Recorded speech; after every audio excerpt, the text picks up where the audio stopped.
a partir de qué minuto se pone interesante. No sé. Vamos a ver, en función de lo que me digan. Eh,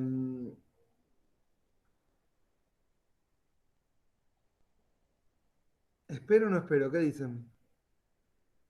No, porque en el grupo hay 33, pero acá tenemos 4, 8, 9, 10, 11, que es un buen número para dar clases, ¿eh?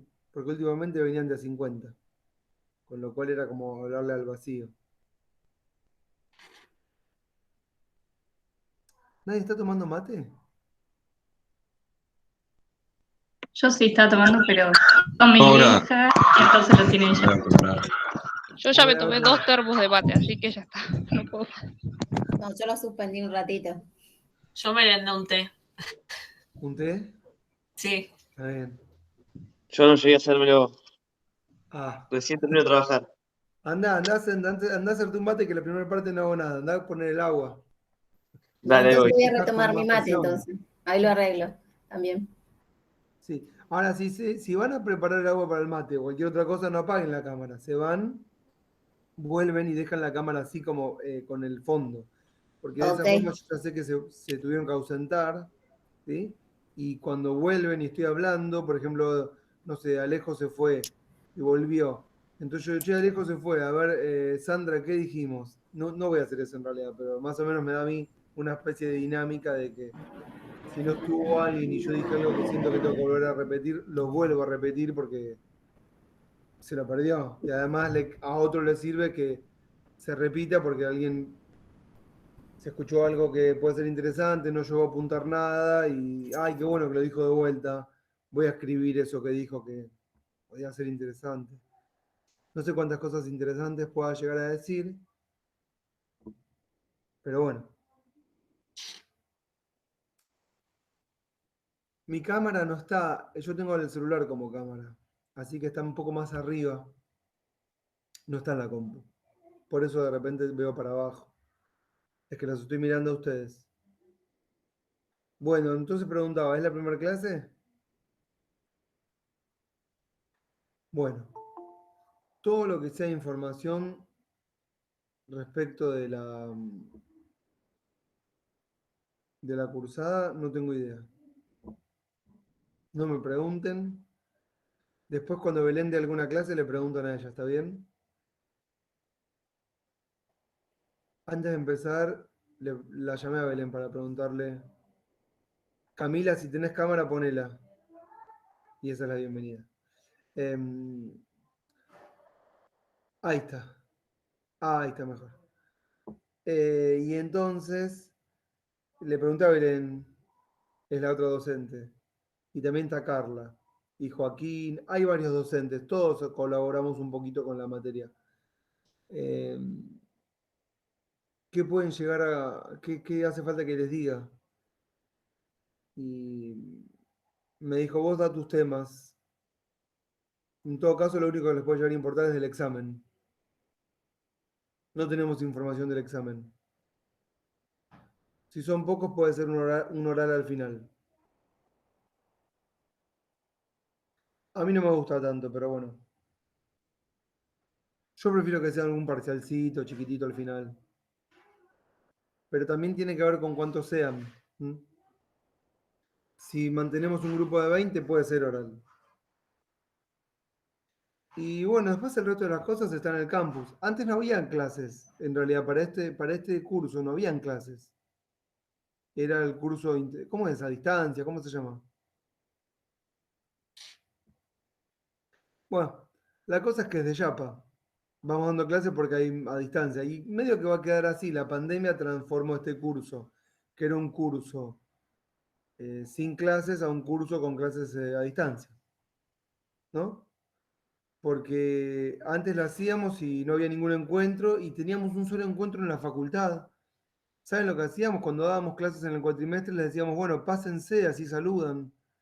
Y alguno venía y saludaba. Pero ahora con el tema de la... Justo ya esto lo del curso ya lo dábamos desde antes de la pandemia, pero después arrancó la pandemia y ya teníamos todo armado. Lo único que hicimos fue incorporarle a las clases. ¿Por qué la incorporamos a la clase? Porque nos dio pena no darles si le estábamos dando a los demás. Pero lo mismo. Y ahí está.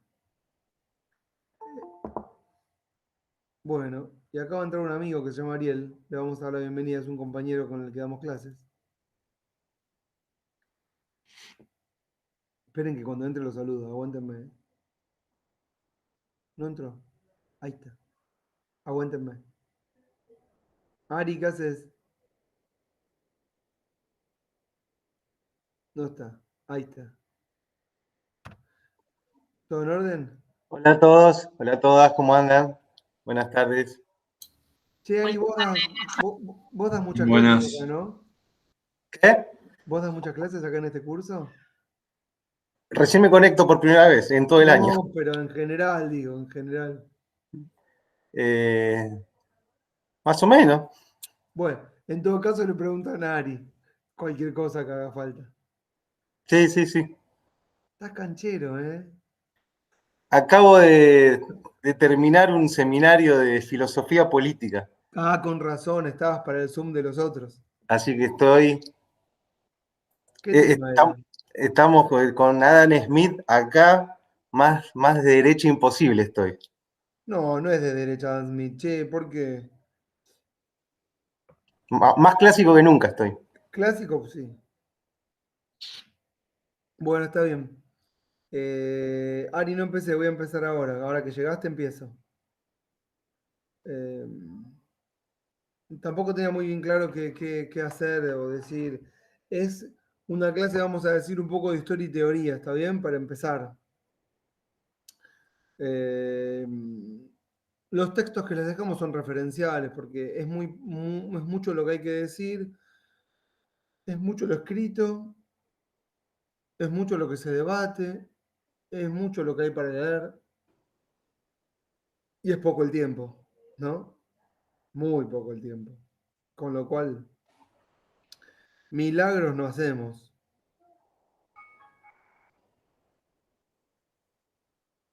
Milagros se hacían en la época medieval. Pero en la modernidad, que es la nuestra, no hay milagros. La única forma de llegar al conocimiento es a través de la lectura, ¿no es cierto? Y es un proceso largo y a conciencia. Una serie no reemplaza la lectura de un libro. Menos que menos un meme, tampoco un resumen. Este, lo digo porque de repente uno piensa, no, me veo la historia general del constitucionalismo, no sé si existiese eso, póngale, y ya me sé todo el curso. No existe eso. Primero porque no hay una historia general del constitucionalismo, no hay una sola teoría dando vuelta. Y segundo porque nuestro cerebro puede recibir toda esa información, pero ¿es capaz de procesarla en tan corto tiempo? Yo creo que no. Entonces, al final, hola Eduardo, bienvenido. Aparecí, me hice el mate, me hice el mate. Muy bien. Entonces, bueno, es poco es poco el tiempo, pero es densa la información y hacemos lo mejor que podemos. La idea entonces es entender de qué va el curso. El curso es sobre el constitucionalismo. Uno podría pensar cuándo nace el constitucionalismo como idea, para qué sirve, con su instrumento fundamental, la Constitución. ¿Y por qué? La pregunta también que podríamos hacer para empezar puede ser, ¿por qué hay constitución y no otra cosa? O también, ¿hace falta una constitución? Porque la mayoría de nosotras y nosotros podemos pasar por la vida sin jamás haber leído algún artículo ni abrirla. Y podemos decir que es la ley fundamental, pero bueno, no nos hizo falta para vivir. ¿Comprenden lo que quiero decir? Entonces uno podría pensarse desde ese punto de vista, ¿para qué? ¿O no sería mejor otra cosa? Y en ese caso, ¿qué cosa? ¿O qué había antes de que existiese? ¿Qué había antes de la Constitución?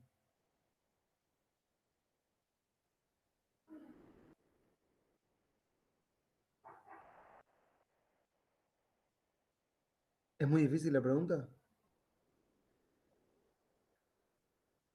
No sé.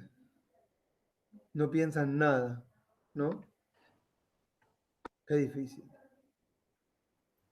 No sé, a mí se me ocurre que capaz no había algo escrito, pero existían normas establecidas que no estaban escritas en ningún lado. Lógico. Bien, Camila. Cierto. Siempre hay normas. eh, y de hecho ahora también, Camila, tenemos normas que no están escritas en ningún lado y que funcionan perfectamente. Que Como no por son... ejemplo se me ocurre, perdón que me meta, ¿no? Se me ocurre un poco algo que no está escrito, es cruzar por la senda peatonal, por ejemplo. O sea, es una norma que no está escrita y que uno la obedece porque sabe que a futuro puede llegar a tener un problema o lo que sea. No sé, se me No, cruza esa no, por la cabeza. no, que está correcto. Del mismo modo no salís desnuda.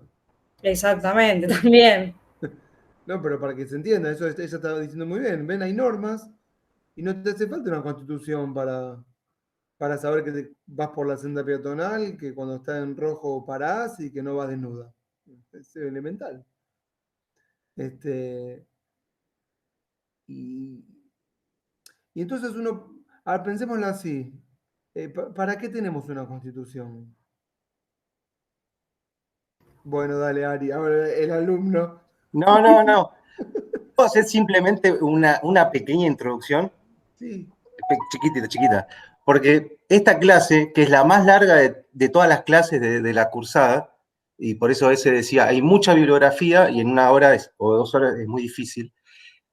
Yo creo que el objetivo de esta clase y el punto de llegada va a ser qué es una constitución y para qué sirve una constitución.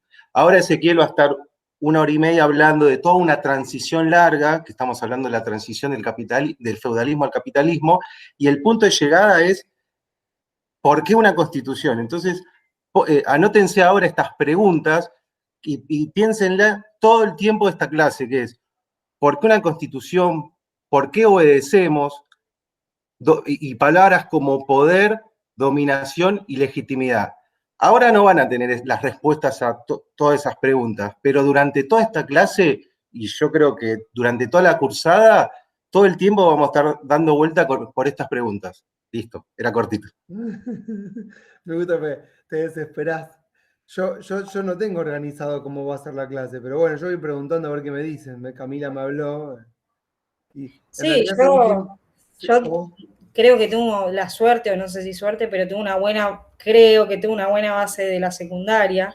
Y son temas que me gustan, si bien estoy estudiando para contadora, que nada que ver, como que me llama la atención. O sea, si vos me preguntás hoy qué es una constitución, yo te puedo decir que es como una ley suprema que sirve para que no haya caos. O sea, uno de los motivos que existe la constitución es para que esto no sea una guerra, digamos, para que no sea un caos el día a día, para que haya un reglamento, para que se siga, para que también se tomen acciones legales en el caso que no se siga el curso de esas leyes. Es orden. Una constitución yo lo resumo en un orden.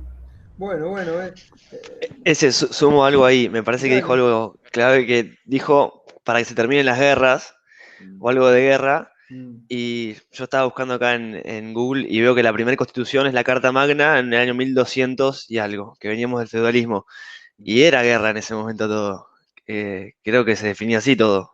Miren, Toda disputa era guerra. qué suerte que hablan, la verdad que me hace bien. No, porque yo puedo disparar para cualquier lado, así que cualquier cosa que... Primero me tiraron norma, iba a ir para un lado, ¿no? Con lo que me dijo Camila de las normas, y ahora voy a ir para otro lado. Igual después todas las cosas se van ayornando, acomodando de alguna manera, sí. Ella me dice que es orden y Eduardo menciona lo de la guerra, que le interesó verlo ahí. Yo no sé si la primera constitución es la Carta Magna, esa Carta Magna de 1215 no es una constitución. Te digo, Eduardo, porque es lo que leíste ahí en Wikipedia. eso es una concesión de derechos de un monarca a una incipiente burguesía en un momento específico de la historia universal. Pero eso no es una constitución, ¿sí? No obstante, ahí aparece alguna idea. Y claro, mencionaste esto de la guerra, ¿no? Y vos decías, antes era todo guerra, ¿no? Ahora es todo guerra, no es que antes era todo guerra y ahora ya no hay más guerra. Sí, hay guerras todo el tiempo. O sea, no. Y en realidad, eh, la verdad que cuando Camila hace su definición, me hace a mí tener que dar una de alguna manera, que claramente no clausura ningún debate, pero por lo menos nos aleja de la idea ideal que podrían llegar a tener de constitución, y uno podría pensar, asociando orden y guerra, a que constitución es es un punto de quiebre entre una situación anárquica, si quieren, ¿sí? O una situación anárquica en el sentido de que no hay una fuerza que se imponga a las demás en un periodo previo, a un momento posterior, que es a partir de la aparición de un vencedor, de unos vencedores o de unas fuerzas que pudieron de alguna manera imponer su mirada del mundo, reflejarlo en un texto. Entonces, a partir de ahí se genera un cierto orden que se materializa en un texto. Uno podría pensar desde ese punto de vista que una constitución pueden ser como relaciones de fuerza encerradas, ¿sí? Como que no, no sería tal vez el texto de todos. Ya en el todos hay una exclusión, no digo todas, a propósito. Y en el todos no siempre está la universalidad de todos, porque son algunos. Y cuando se sanciona la Constitución es la mirada de algunos por sobre el conjunto total. Y aquellos que son capaces de redactar ese texto, intentan que ese texto sea un texto compartido por todos, más allá de que tal vez no sea así y que haya disconformidades. Esto pasa en todas las naciones, en todos los países. No tenemos que pensar ni en el nuestro ni en ningún otro, es una generalidad lo que estoy diciendo. Porque no todos compartimos las mismas miradas sobre el mundo. Y es imposible que eso sea así. Es imposible. Si lo que queremos pensar en Argentina, hay una Argentina para cada uno y para cada uno, ¿no? La Argentina imaginada de cada uno y cada uno es distinta. Entonces, desde ese punto de vista, bueno, nunca puede ser la constitución universal. Siempre es una constitución que encierra relaciones de fuerza y relaciones de poder. Si hay constitución, hubo una guerra antes, o un pacto que fue antecedido por una guerra. Ahora bien, vuelvo. Si no había constitución, ¿había orden o no había orden antes de que existiesen las constituciones?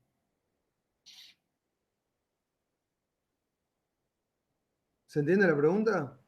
No quiero hablar siempre yo, No, pero...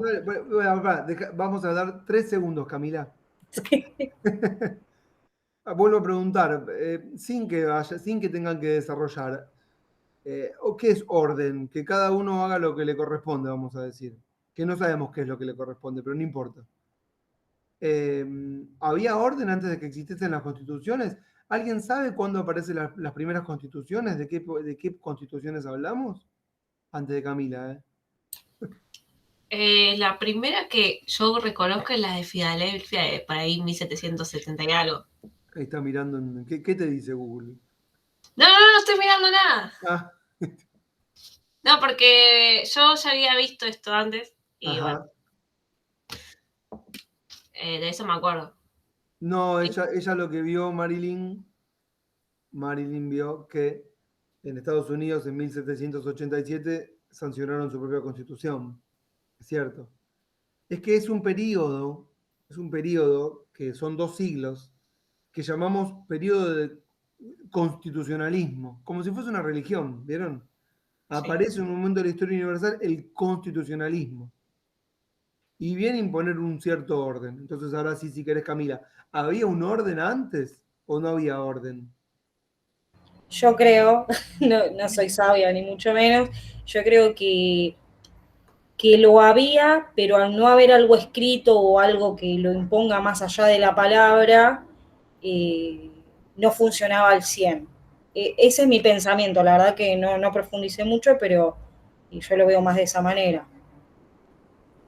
Yo, para discrepar con Camila, voy a decir que había, en eso estamos de acuerdo, funcionaba a pleno, te voy a decir, Camila, a pleno, pleno, durante muchos años, porque había orden y cada vez que había alguna rebelión había represión y se volvía a restaurar el orden durante 1000 años, y era mucho menos caótico que ahora, tal vez. En realidad no lo sé, porque había muchas guerras y represiones y Claro, eso te iba a rebeliones. decir, hay que ver si Sí, se respetaban los derechos humanos. no, de ninguna manera, pero orden no significa respeto por los derechos. Orden significa uno manda o algunos mandan y otros obedecen. A eso me refiero por orden, ¿eh? No me refiero a un orden que nos guste, no.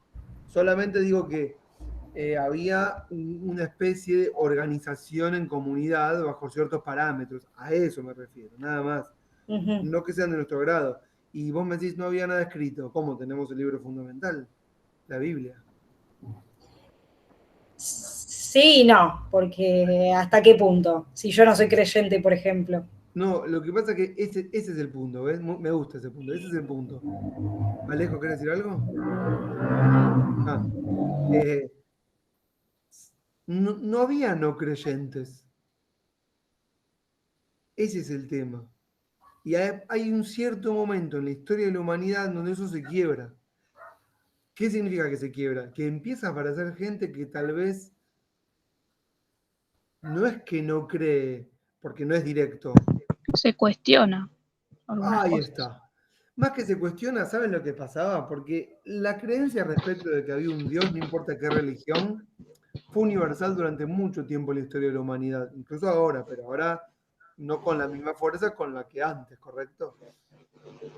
Tal vez lo que se empezó a cuestionar era la forma de llegar a Dios, pero nadie duda de la existencia de un ser superior y que el mundo estaba hecho a imagen y semejanza de esos seres superiores. Pueden ser dioses muchos, uno con un nombre u otro, en diferentes lugares, pero ese era como un ordenador. ¿Comprenden lo que digo? Y todos eran creyentes. El cuestionamiento comienza a partir del momento en que no queremos más que nos digan qué es lo que dice Dios, sino que queremos llegar a Dios por nuestros propios medios. Eso sería lo que nosotros podemos asociar, que no tiene nada que ver con lo que pensamos hoy, libre albedrío. ¿Vieron que a veces ya se habla de libre albedrío? Bueno, que cada uno haga lo que quiera. ¿Qué era libre albedrío en el 1400? Tiré una fecha porque tenemos que en un momento tirar alguna. Ahí tiré una. Bueno, libre albedrío era que cada uno conecte con Dios como mejor le parece. Eso era libre albedrío. ¿Siguen? Y esto es un proceso muy lento y paulatino de cuestionamientos que nos van empujando, si quieren, como un motor que va traccionando y nos va llevando cada vez más a que a potenciar el uso de la razón, a acumular nuevos, diferentes conocimientos que antes no teníamos, ¿sí? Y a desarrollar nuevas creencias, como por ejemplo la ciencia. Una creencia en la cual estamos todos de acuerdo, que es el único método hoy válido para hallar la verdad, hallar con H y doble L, ¿no? Pero que no era el método válido en la era que vamos a llamar feudal, medieval. ¿Siguen este razonamiento? ¿Por qué lo expongo así? Porque este es lo que podemos llamar el paso de un tipo de orden social a otro que se va a materializar en lo que finalmente va a ser el constitucionalismo, que va a ser de alguna manera el reemplazo del otro sistema de creencias, que era el sistema de creencias con el eje en Dios, la teología, la Biblia, la verdad divina. Y nosotros vamos a pasar de una verdad divina a una verdad científica. Y la Constitución, que va a ser la herramienta fundamental, va a tener como base fundamental la ciencia jurídica, dentro del conjunto de ciencias que conforman las nuevas verdades que reemplazan a las verdades divinas. ¿Se entiende todo esto? Es un mucho quilombo.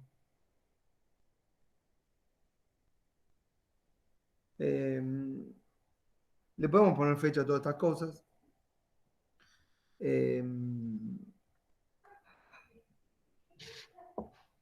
Vamos a hacer así. Vamos a dar algunas definiciones más y después le ponemos fechas. Yo les diría que hay otra palabrita fundamental. ¿Vieron que Ari ahí les tiró algunas palabras al principio? Tiró legitimidad, poder, no sé qué más dijiste, pero esas tiraste seguro. También hay que agregar Estado. A esas que Ari dijo, Estado. Bueno, el Estado es una abstracción, ¿no es cierto? Es una conceptualización, un concepto. Un concepto es una forma de organizar nuestras experiencias. Esa es muy buena. Se la escuché a uno hablando de Schmitt. ¿Qué es un concepto? La forma de organizar las experiencias. Porque, por ejemplo, vos decís, amistad, ¿es un concepto? Sí. Pero ¿qué te dice amistad? Te organiza una experiencia de sentimientos y sensaciones, ¿o no? Resumidas en esa palabra. Por eso digo que un concepto es una forma de organizar las experiencias. Y todas las palabras son conceptos que encierran experiencias que están de alguna manera organizadas. El Estado es una abstracción porque no existe. Es una idealización que hacemos. Bueno, le damos entidad a partir de nuestras conductas. Y el Estado en el que vivimos es el Estado moderno. ¿A partir de qué momento llamamos a las cosas modernas? Esto creo que se lo tienen que anotar sí o sí en sus apuntes. ¿Cuándo es la modernidad y hablamos de la formación estatal moderna y de lo moderno y la historia moderna? ¿En qué momento es la modernidad? Cuando se va cambiando, cuando se integra la burguesía con lo feudal. ¿Sí? Después de la media, ¿no? Sí, después de eso. Después de la media. Sí. ¿Qué eventos fundamentales conforman el paso a la modernidad? No hay uno, varias cosas. La Revolución Francesa. Muy bien. La Revolución Francesa, que vamos a poner, porque vos decís la Revolución Francesa, bueno, pero ¿qué pasó? Simboliza el fin de los títulos nobiliarios. Eso es la revolución. Cuando decimos la Revolución Francesa, y ahí Ari está pasando un PPT. Eso me hace acordar a las publicidades. ¿Vieron cómo se llaman las publicidades? ¿Cómo se llaman? PNP, TNT, no sé. ¿Viste que te pasan publicidades cuando están hablando? Está pasando una publicidad ahí por el chat. Bueno, cuando decimos Revolución Francesa, decimos igualdad jurídica, ¿no? Igualdad en el sentido de que vamos a concebir a todos los hombres iguales desde que nacen. No hay títulos nobiliarios, no hay prerrogativas de sangre, nadie es mejor o peor, nadie es más o menos según dónde haya nacido, de dónde provenga. Eso es en principio lo que simboliza la Revolución Francesa. Y eso es uno de los elementos componentes de lo que llamamos la modernidad. Específicamente, Eduardo, eso fue el 4 de agosto de 1789. No la revolución, sino la consagración de ese principio, el de la igualdad. Y no fue azaroso, había unas manifestaciones tremendas en las calles de París en ese momento, quemando la ciudad, diciendo que se mueran los aristócratas, que se mueran los burgueses, destruyendo las máquinas, con mucho horror, mucha sangre, muchos degüellamientos, y bueno, la aristocracia no tuvo más que reconocer la igualdad. ¿Y qué otros eventos conforman la modernidad, además de la Revolución Francesa que declara la igualdad?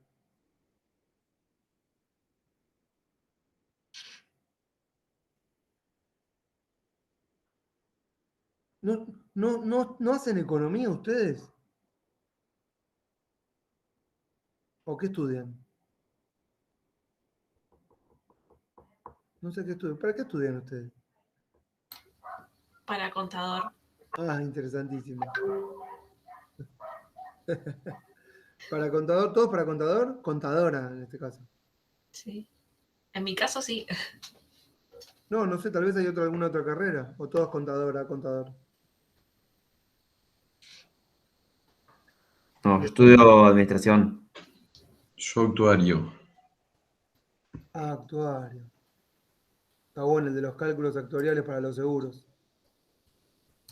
Toda una carrera para. Esa es tremenda. Oh. Bueno, actuario, no sé en qué momento nacieron los actuarios. ¿Cuándo nacen los actuarios? No, ni idea. Está bueno para preguntárselo, ¿no? ¿Cuándo nace esa carrera? ¿Quiénes son? ¿Cuándo nacen las primeras compañías de seguro? ¿Qué se aseguraba? ¿Quién vio el negocio del seguro? Claramente está derivado de lo financiero. ¿O no? Bueno, son preguntas que no me van a responder. Bueno, los que estudian para contador y contadora. No sé, profe, no me quiero interrumpir, tengo otra clase. Ok. Sí, profe, no lo quería interrumpir. Yo avisé en No el pasa grupo nada. que de 7 a 9 tenía otra clase, pero quería entrar un rato a ver cómo iba la clase y demás. Le pido disculpas, pero me tengo que ir. Te faltan 2 horas. Después la ves. Sí, yo le prometo después la veo. Tranquila, no hay Me problema. dijeron los chicos que las dejan grabadas y todo. Después la ponemos en YouTube y la dejamos en un link. Genial. Muchas gracias y le pido disculpas. Tranquila, no hay problema. Chau, chau. Chao, chao. Les decía, por ejemplo, los que estudian para contador, ¿sobre qué trabajan? ¿Cuáles son las materias más importantes? Teoría contable, ¿Sí? sistemas financieros ¿Mm? y creo que había uno. No me acuerdo todo el programa. No, pero ¿qué es lo único importante que tienen que hacer más allá de sistemas contables, sistemas financieros? Aparte de saber las cuentas, saber un poco de leyes. Sí, ¿qué tipo de leyes? El código. Impositivos. Claro, impositiva, lo único que importa. ¿Qué más importa? Perdón, que diga así, pero más vuelta que le den. Y bueno, también, ¿qué es la Revolución Francesa? ¿Saben qué significa la igualdad? ¿Qué es que no tenemos prerrogativas? ¿Qué significa que no tenemos prerrogativas de sangre? ¿Qué implica que todos seamos iguales? Que todas las personas también económicamente sean iguales o traten de ser iguales. Porque si nacías a lo más alto de la sociedad tenías más oportunidades y si no, no, directamente. Pero yo te lo puedo cambiar todos esos candelarios de discursos por algo más concreto. Uh-huh. Mira, no está mal lo que estás diciendo, pero mira, veamos lo más concreto. Vos dijiste, bueno, que todos tengamos las mismas, que todos seamos iguales. Primero no había un todos. Ahí, como dijo Marilyn, era la burguesía contra la monarquía, contra la nobleza. La nobleza era un 4% de la población. Y la burguesía no era un porcentaje mucho más mayor que ese, 15, 10%. El grueso de la población trabajadora siguió siendo esclavo, o vasallo, o servidumbre. Toda esa gente no tuvo más posibilidades, ni nunca las tuvo, ¿correcto? Entonces, cuando hablaban de ser todos iguales, en realidad, ¿saben de lo que estaban hablando? Era de que la burguesía no quería que los títulos, los que tenían privilegios, no pagaran impuestos, que eso era lo que pasaba. Los privilegiados eran los que no pagaban impuestos. Y la igualdad tenía que ver con que todos iban a pagar los mismos impuestos. ¿Y quiénes pagaban impuestos? Solamente se pagaban impuestos directos, no había sistemas como los conocemos hoy de impuestos indirectos que llegan a toda la población con un Estado eficiente que puede controlar mediante dispositivos informáticos quién paga y quién no paga. No existe todo eso. Entonces, en vez de que pague la burguesía para sostener a, la, aristo- a la- a- a los ricos amigos, a los títulos nobiliarios amigos del monarca, que todos paguen los mismos impuestos. Ese es el lema de la igualdad. Y no era que todos tengan las mismas oportunidades, sino que todos tengan las mismas cargas contributivas. Nadie pensaba en los de abajo. La revolución o las revoluciones son revoluciones burguesas, ¿correcto? Entonces la única aspiración era que la carga de los tributos para mantener el Estado sea equitativa entre aquellos que contribuyen. Nadie esperaba que un esclavo contribuyera, porque un esclavo era propiedad de otra persona, ni siquiera era considerado una persona.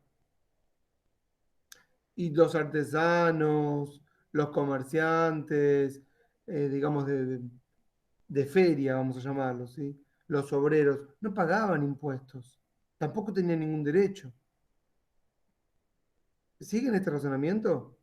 No pensemos el año 1750 como lo estamos pensando hoy, ni el concepto de igualdad. ¿Está? Perdón. Bueno, otro elemento característico de la modernidad que no me lo están mencionando es la revolución industrial. No sé por qué no lo dicen, estudiaron economía, no tienen historia de la economía, historia de los modelos económicos, historia del capitalismo. ¿Qué pasa con todo eso? Pasa que eso es al mismo tiempo que se da la Revolución Francesa, va a la par. Bueno, por eso, pero no es lo mismo. Bueno, pero está ahí. Claro, pero no lo mencionamos. O sea, ¿qué elementos conforman lo que llamamos la modernidad? ¿Solo, como dijo Eduardo, la Revolución Francesa y el fin de los privilegios? ¿Solo eso?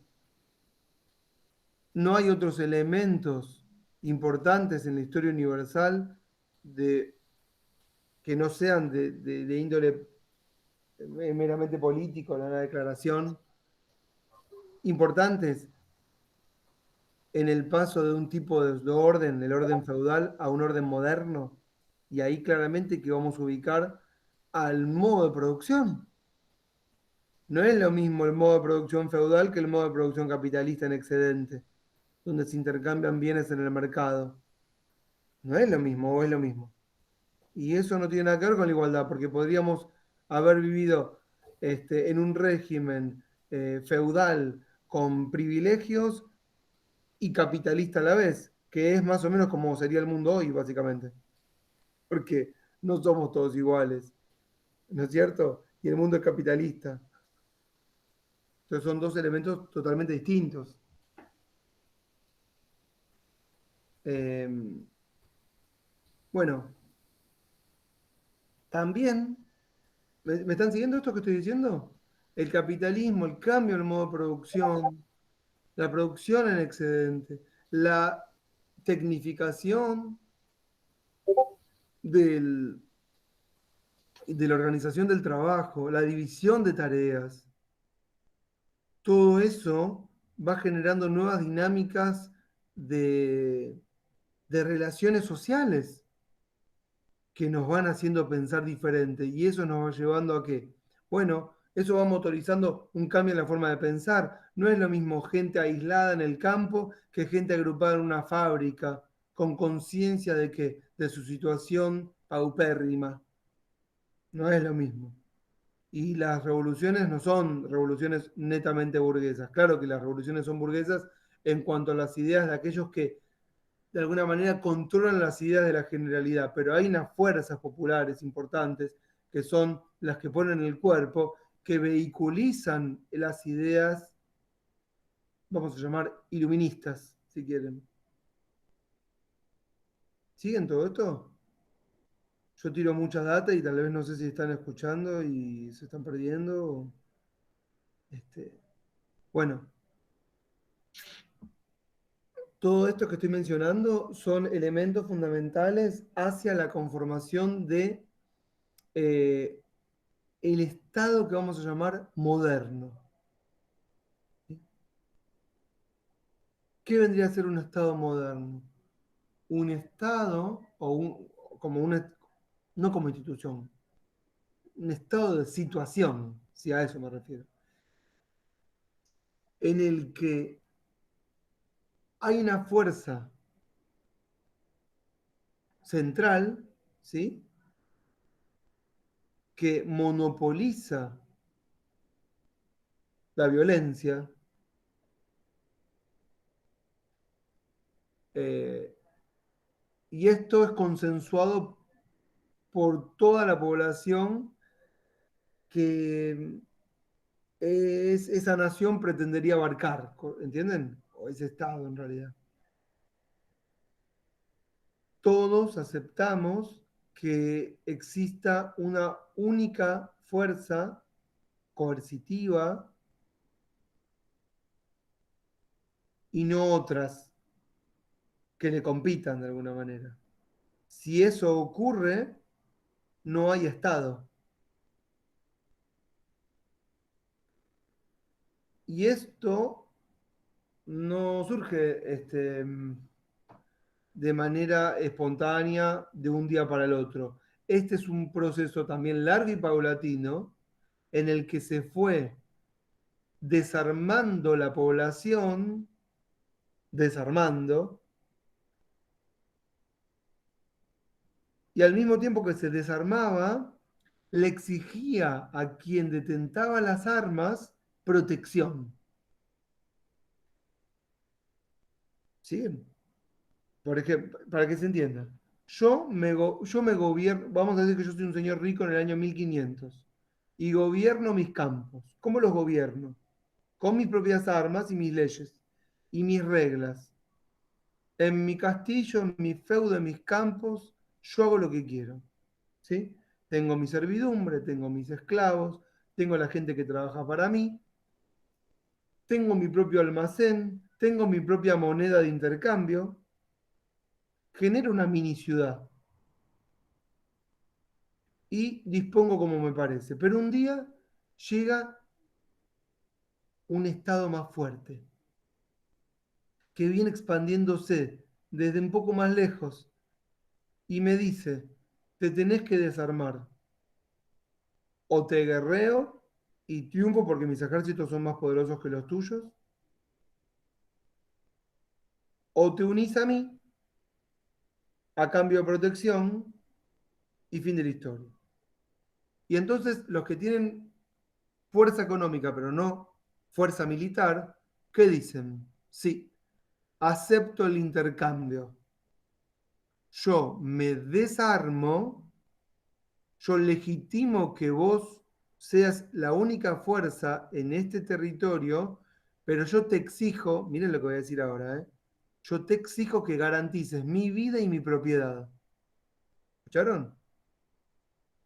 Yo te exijo que me garantices mi vida y mi propiedad.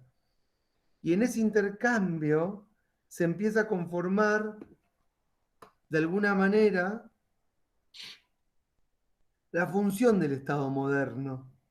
Un Estado que tiene que garantizarnos la vida y la propiedad. ¿Qué significa garantizar la propiedad? Que nadie pueda violar aquello que es mío, todas mis posesiones, de cualquier tipo, sean materiales o inmateriales, sean esclavos, sean tierras, sea dinero. ¿Está? Esto es fundamental porque esto después se va a plasmar en textos de autores que van a ser los grandes teóricos que van a decir esto mismo que en la práctica ya estaba pasando. El Estado es un pacto para que, ¿entiendes lo que digo? Alguien, uno solo tenga la fuerza, si se puede tener, si existe esto de tener, pero a cambio el Estado te da protección. ¿Y qué tipo de protección? Te garantiza la vida y la propiedad y la seguridad de todos. Entonces, eso que se teorizó empezó en la práctica a pasar. Esperen que pongo la batería. Y entonces, todo esto, ahora voy para atrás y para adelante, todo esto se hacía en nombre de Dios. Había orden sin constitución tal cual la conocemos nosotros, pero todas las otras formas del Estado moderno ya iban existiendo, más allá de que no existiera, ¿qué cosa? La constitución. ¿quién era el que decía, te guerreo o te sujetás a mi jurisdicción? ¿Quién era el que decía esto?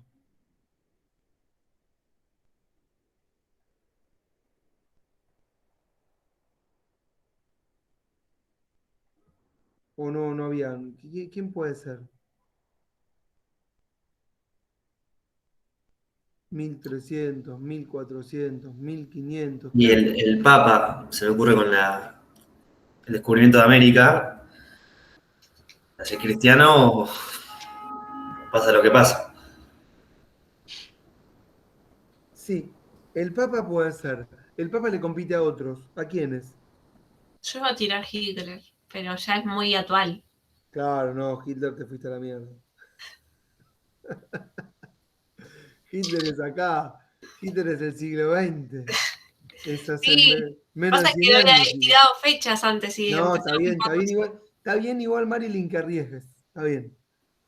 No, Hitler es muy actual, ya cambió todo, ya estamos en... O, ¿cómo era? Los judíos. ¿Qué personaje, a ver, de la historia universal en la época del feudalismo existe? ¿Qué hay en el feudalismo? Los reyes. ¿Reyes? Claro, reyes. Es tan difícil, o es muy difícil. ¿No se imaginan decir rey? No sé, tiro así de repente. 1400, 1500, que como dijo bien Eduardo, el Papa. Y bueno, los reyes le compiten al Papa.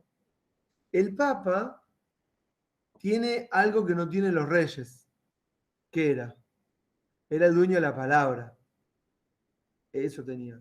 El Papa era el único el representante de Dios en la tierra.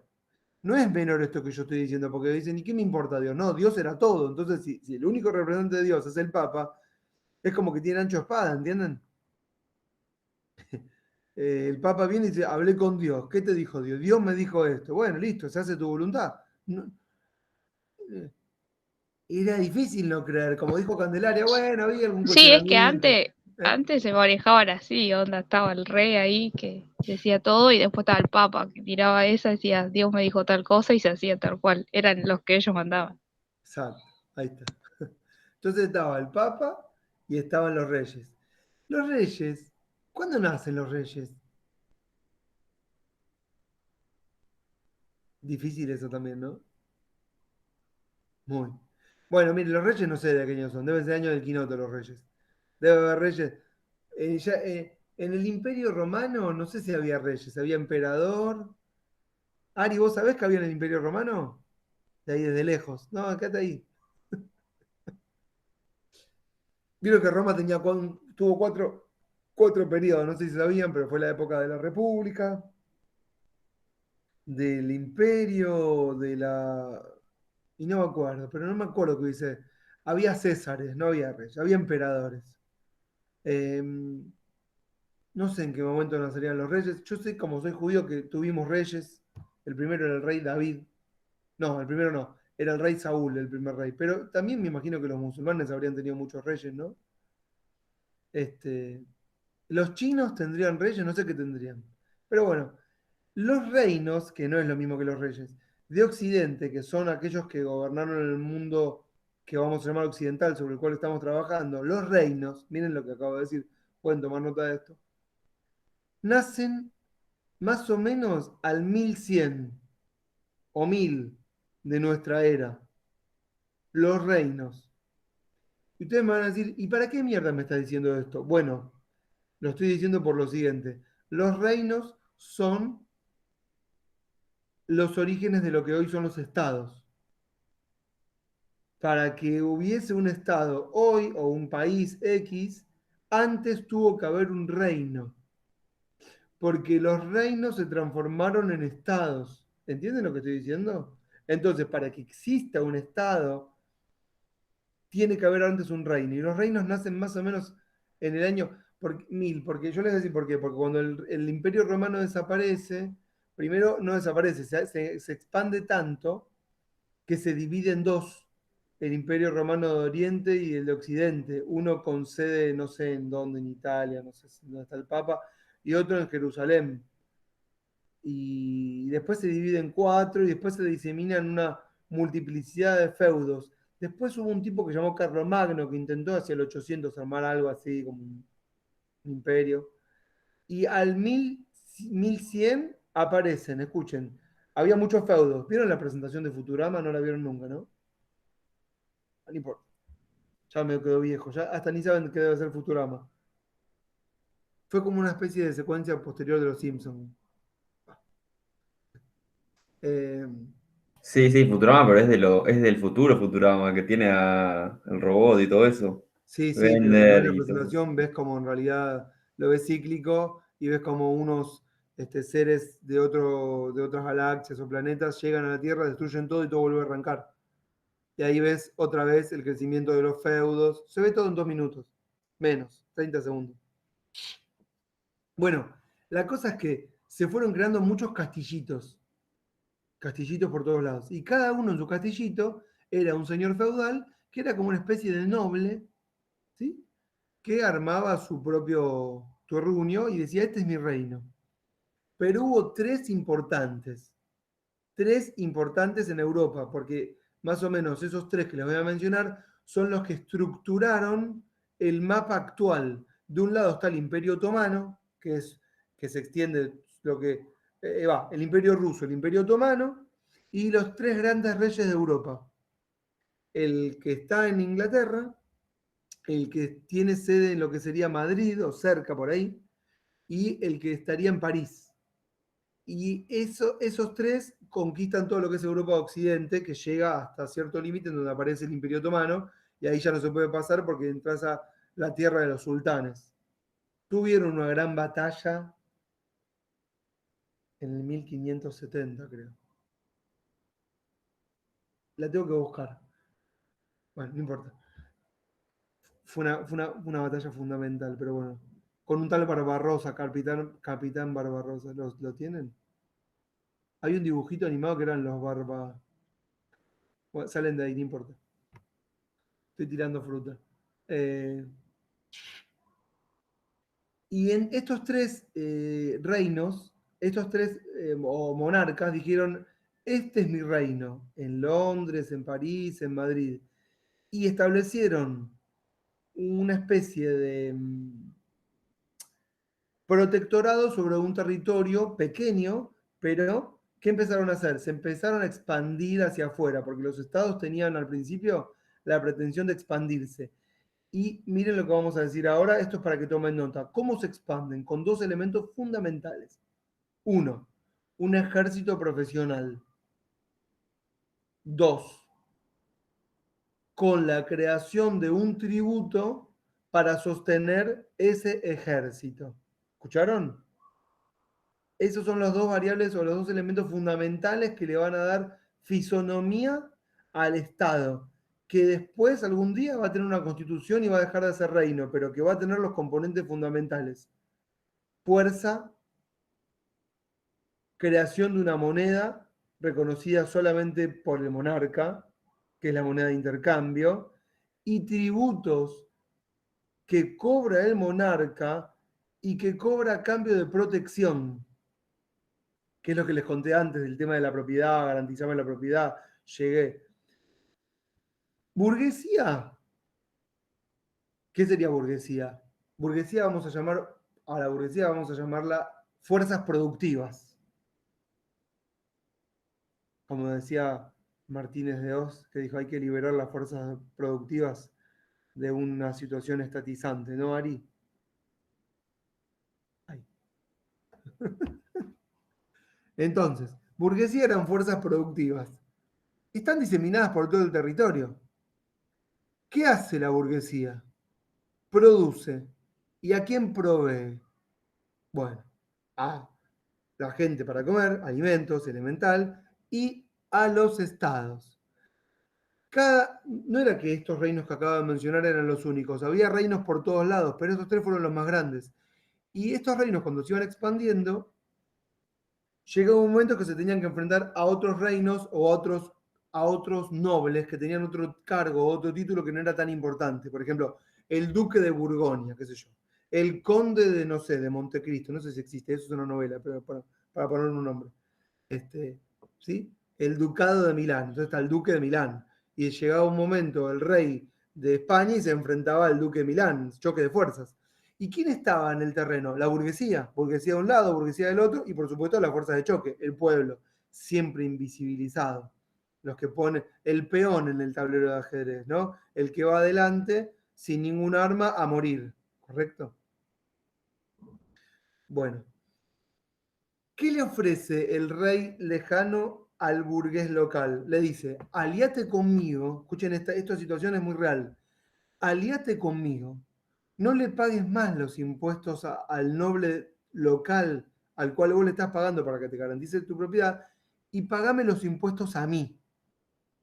Yo te garantizo con mis fuerzas mejor protección que la que te da el noble. Y además mira lo que te ofrezco, le dice el rey. Emisarios del rey, ¿no? Funcionarios del rey, ministros del rey. Te ofrezco que en este terreno, cuando nosotros entremos con tu ayuda, lo vamos a liberar y vamos a llamarlo república.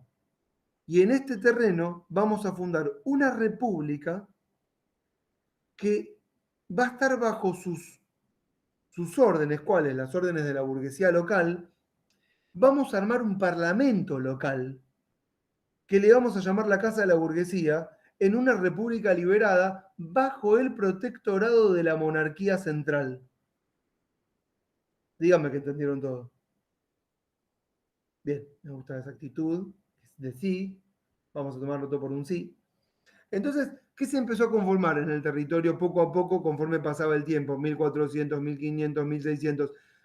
Reyes que tenían partes de su territorio controlados directamente y otras partes que eran repúblicas liberadas con pequeños parlamentos controlados por burguesías locales, pero sin ejército, ¿correcto? Que acataban las leyes que venían del reino central. Y así se va configurando poco a poco una alianza entre monarquía, como dijo Marilyn, y burguesía contra los nobles locales que fueron resistiendo hasta que fueron finalmente pereciendo, desapareciendo o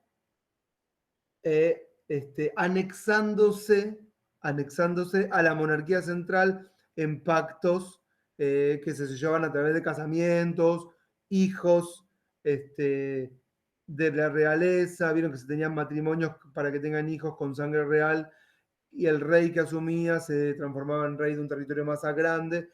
Y entonces, estos pequeños reinos que nacen en el 1100 hacia el 1500 son grandes imperios. ¿Me entendieron? Y entonces ya tenemos casi el Estado conformado. Lo único que falta es la revolución moderna. ¿Cómo? ¿Hasta ahí está? Con todo lo que venimos hablando antes, más todo lo que le vamos a agregar ahora, la idea del constitucionalismo les va a tener que irremediablemente cerrar. Como diría Duhalde, estamos condenados al éxito. No saben, pero Duhalde, que fue un presidente de la Argentina, dijo eso una vez. ¿Lo conocen a Duhalde? ¿Alguien no conoce a Duhalde? ¿Todos lo conocen? Es una buena encuesta esa, Ari, para saber dónde estamos parados. No me gusta ese cuento porque nos vemos muy viejos. Y sí es verdad. ¿Quién es No, el más grande acá? ¿Quién es la más grande que no sea ni Ari ni yo? ¿Quién tiene más de 23? Ah, muy bien, Sandra. Sandra es la más grande. ¿Cuánto tenés, Sandra? 36. Qué grande, Sandra. Espectacular. Bueno, y después de Sandra, ¿quién sigue? Que arriesguen. Mírense las caras y digan quién es más grande. A Lourdes y a Bautista no los pueden ver. Bautista no tiene cámara. Y a Victoria tampoco. ¿Están ahí Lourdes, Victoria y Bautista? Bautista seguro que sí. Porque Sí, estoy acá. sí. ¿Y Victoria y Lourdes Sí, están ahí? estoy. Lourdes no está, ¿ves? Lourdes se fue, dejó la cámara y se fue. La sancionamos. Sí, profe. Ok, listo, estabas. Me cagaste, Lourdes. Oh. ¿Quién tiene más de 25? ¿Te das cuenta, Ari? Mira, más de 20. Fíjate eso, si nadie tiene más de 25, Dualde fue presidente en el 2002, ¿correcto? Y en el 2022 van a ser 20 años que fue presidente. Y si acá el que más tiene, como vamos a decir, 21, vamos a decir, pónganle, ¿alguien tiene más de 21? ¿Te das cuenta? Ni hablan. Fíjate vos la vergüenza que tienen. Bueno, nadie tiene más de 21, significa que no habían nacido. Creo que la mayoría tenemos 20. 20, creo. ¿ves? No habían nacido cuando Dualde era presidente, ¿ahí te das cuenta? Esto nos pone en cuestionamiento todo, nos hace pensar qué estamos haciendo, ¿no? No recordamos 2002 y vos te estás yendo a 1500. No, esto no va. A 1100 te fuiste recién. No, y sí, yo les digo más. No saben la cantidad de información que salteo. Podría dar datos, fechas, personajes históricos, teorías. Puedo estar todo el día, o sea, todo el día no, puedo estar todo el curso con esto. Podría ser historia medieval. Bueno.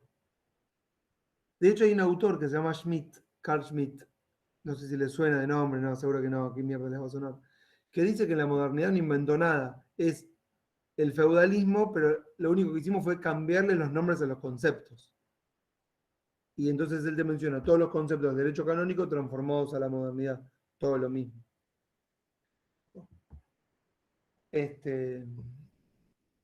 No sé ni dónde estaba, ¿ves? Me fui a la mierda. Ah, sí. Les decía que se fue generando, de alguna manera, el Estado moderno a través de la creación de los tributos. Les voy a tener una fecha, por lo menos, para que se pongan felices. 1356, me parece. Creo, si no recuerdo mal. Y si no es 1356, estoy cerca. Un rey francés que se llamaba Pedro el Bello. En francés sería Philippe le Beau. Pedro el Bello. Convoca a los estados generales, que era una institución en la que llamaba al clero, a la nobleza, piripipí, para crear un tributo para sostener un ejército que tenía que ir a rescatar a un sobrino que estaba en Inglaterra. Y, entre paréntesis, defender al reino. Bueno, era un tributo temporario, ¿sí? Pero después se hizo permanente. ¿Y por qué digo esto? Porque ese es el nacimiento de los tributos. No existe Estado sin tributo. No existe. Es imposible de pensarlo. ¿Vieron cuando aparecen esas teorías locas de los libertarios? Que, bueno, no hay que pagar ningún tipo de impuesto. No, eso es... ¿Saben qué significa no pagar impuestos? Significa anarquía. Ojo, si vamos a decir, quiero un Estado anárquico, que en realidad es un oxímoron, quiero una anarquía, porque anarquía es el opuesto a orden. Bueno, listo, que no se paguen más impuestos, que cada uno se arme, como dijo la ex ministra de Seguridad, el que quiera andar armado, que ande armado, ¿correcto? Este es un largo debate de años, y que cada uno garantice su propiedad como mejor pueda, y su vida, y bueno, ahí tenemos eso sería libertario. Y no pagamos más impuestos. Y agarrate, ¿no? No hay inodoros, porque claro, a todos nos gusta ir al baño y tirar el botón y que corra el agua, ¿o no es cierto? Pero ¿quién da ese servicio? ¿Quién provee esa tecnología fundamental de la humanidad? ¿O no? O cuando vas al baño abrís la canilla y sale el agua, o cuando prendes la hornalla y sale el gas. ¿Y quién provee todo eso? ¿Quién hace la represa, Sarasa? Bueno, todo esto empezó con un tributo para sostener un ejército, que después se transformó en un tributo de un Estado que tiene que brindar mucho más servicios que sostener un ejército, porque era mucho más que seguridad, pero empezó como seguridad. ¿Está?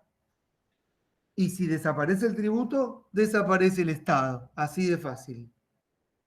De hecho, en las revoluciones burguesas no se decía que no se paguen más impuestos, sino quién iba a pagar los impuestos. Insisto con el concepto que le escribí, que le remarcaba a Candelaria. No era que el Estado, la revolución burguesa era el fin de los tributos, no, era que los privilegiados, que eran los títulos nobiliarios, también paguen los impuestos igual que la burguesía. Porque nosotros solos, la burguesía decía, vamos a sostener la fiesta del rey. que la paguen también los nobles, la fiesta del rey, ¿no es cierto?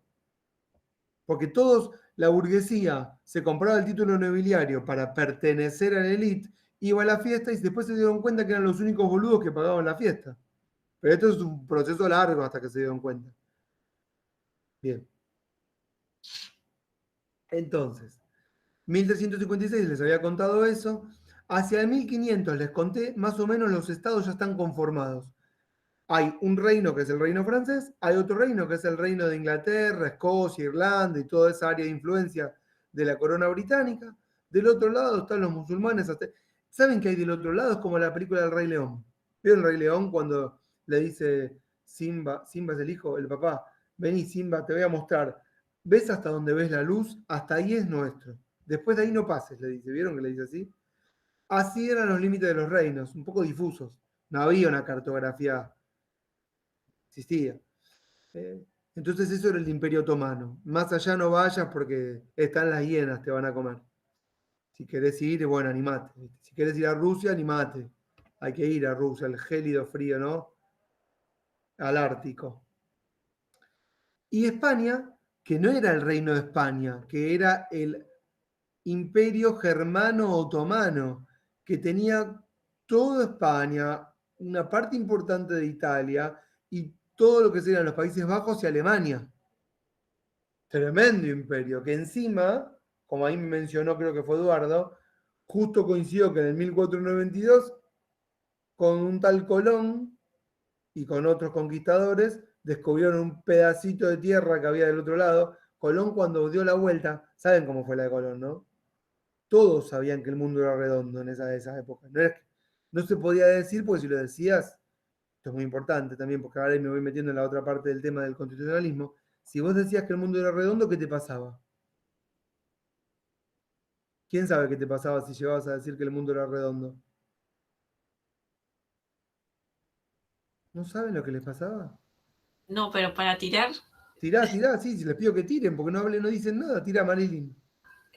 capaz que lo llevan a la horca, porque no sería en contra de lo de Dios, porque sería a la hora de la ciencia.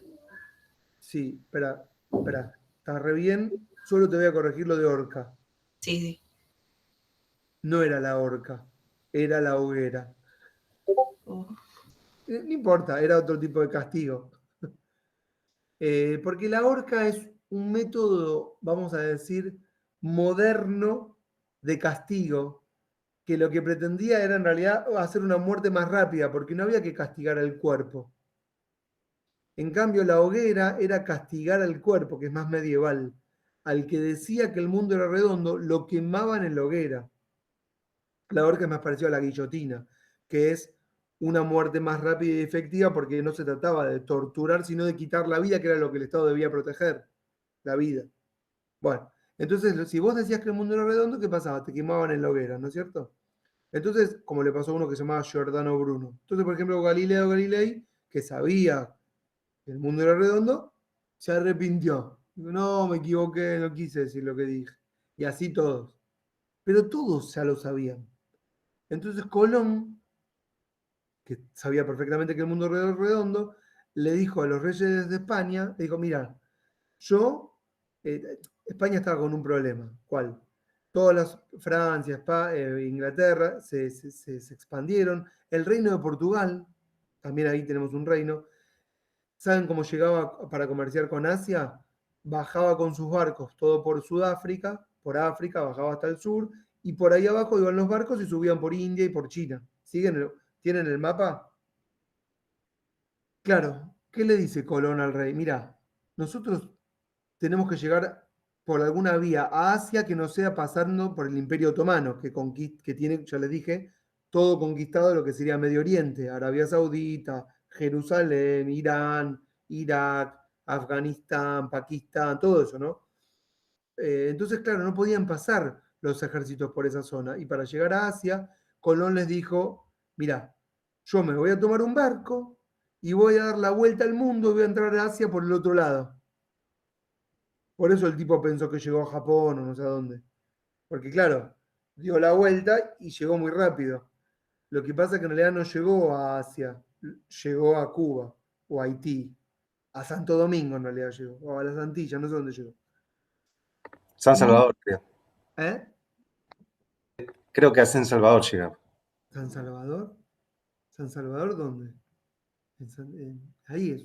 En una islita llegó él. Creo Sí, que sí. es Santo Domingo, Haití. Bueno, no importa. ¿San Salvador dónde es? Ahí en las Antillas. Entonces está bien, llegó ahí. Claro, cuando vieron todo el oro se desesperaron. Y empezaron a masacrar a todos y conquistaron todo el continente y reventaron todo. En 100 años, no, en 50 años mataron a... Fue un genocidio. Exterminaron a toda la población, de norte a sur, completo. Bueno, claro, vuelvo. Hacia el 1500 tenemos los estados conformados y lo único lo que está pasando cuando se conformaron todos los estados es que se potenció de alguna manera el sistema capitalista. ¿Qué significa se potenció? Hay mucho más intercambio comercial, mucho más es incipiente respecto de lo que soy, pero sí respecto de lo que sería en el 1100, ¿correcto? Para que ustedes asocien.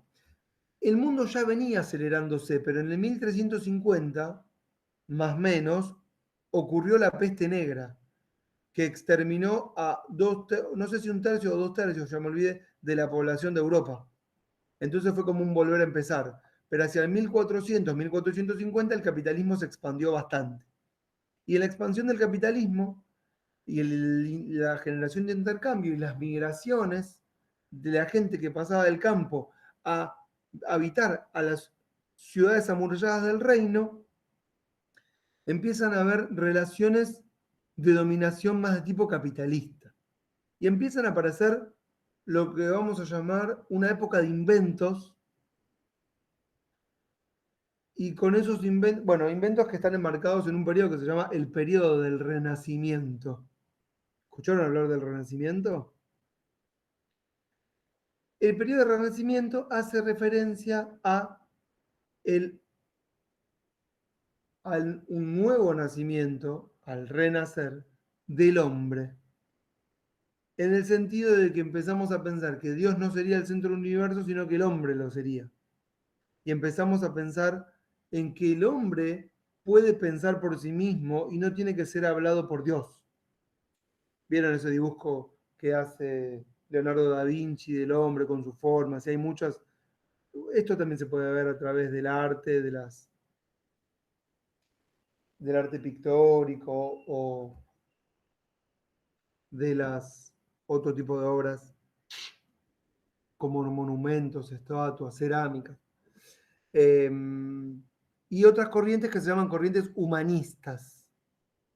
Y otras más tardías que se llaman iluministas. ¿Quiénes son todos estos?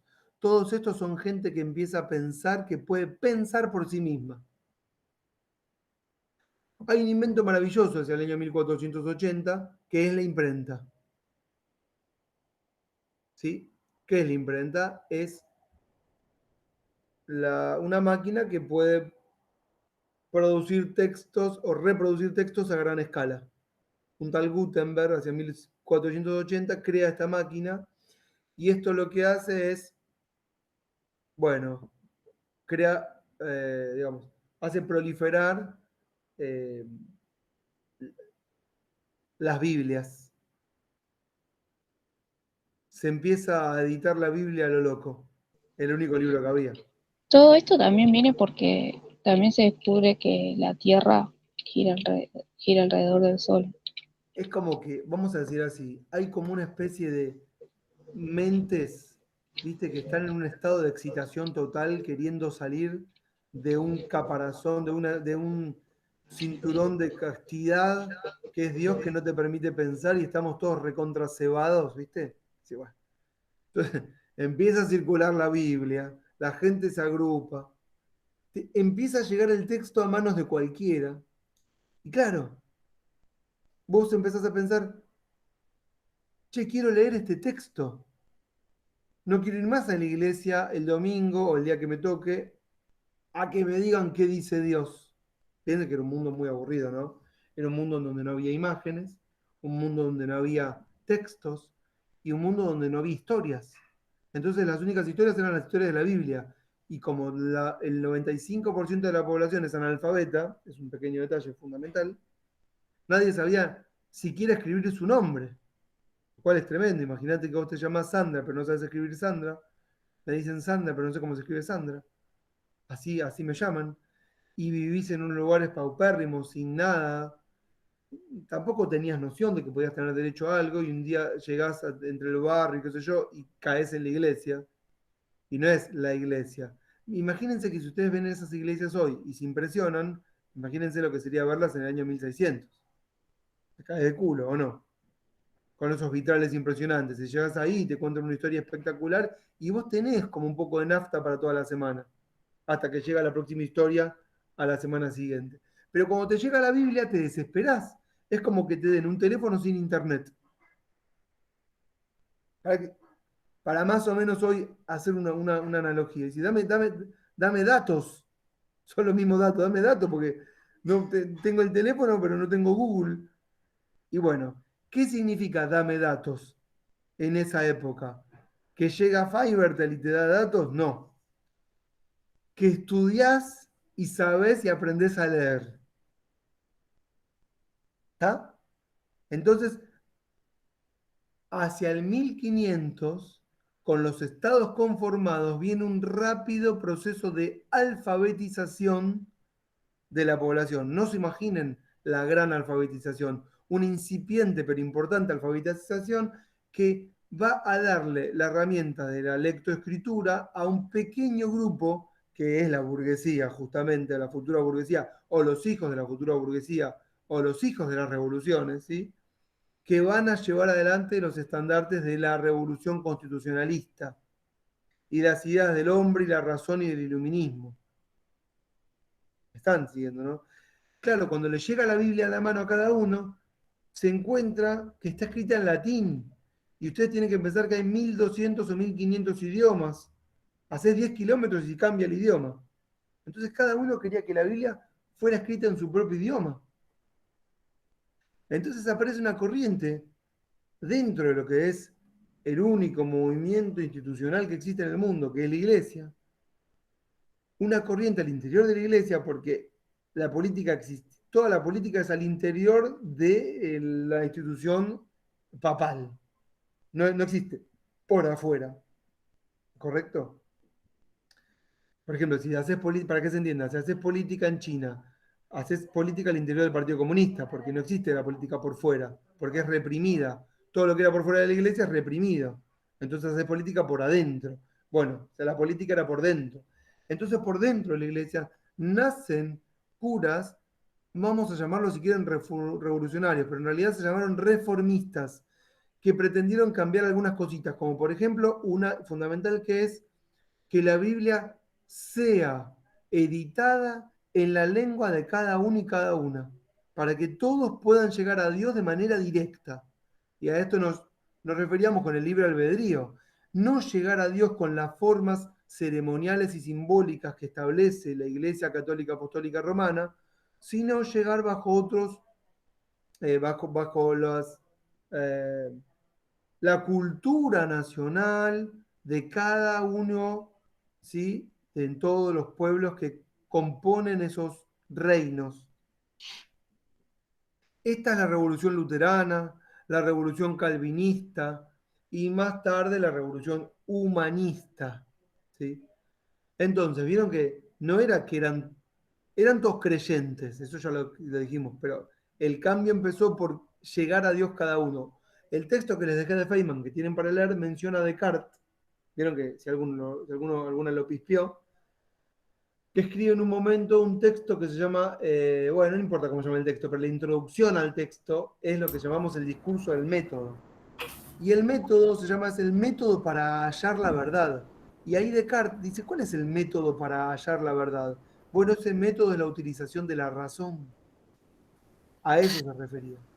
Y él lo escribe, específicamente empieza diciendo, cuando lo escribe, dice, me tuve que ir, me fui de donde yo estaba, él estaba en Francia, me fui a Holanda, donde estoy solo, con una chimenea hermosa, y tengo la posibilidad de leer tranquilo. ¿eh? Y no tengo a nadie que me interrumpa. Entonces, es el momento propicio ¿para qué? Para que si nadie me dice cómo yo tengo que llegar a Dios, yo poder llegar a Dios por mí mismo. ¿Y cómo lo voy a hacer?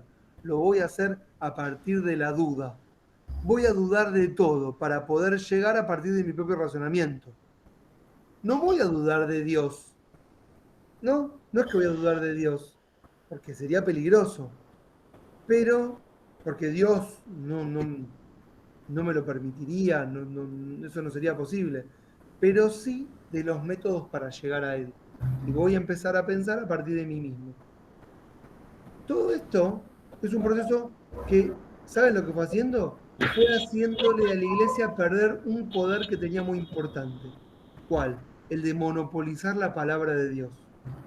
¿Por qué? Porque todos los curas que llegaban como emisarios de la iglesia papal a los diferentes lugares del reino a profesar la palabra del Señor, se encontraron con gente que sabía leer y escribir.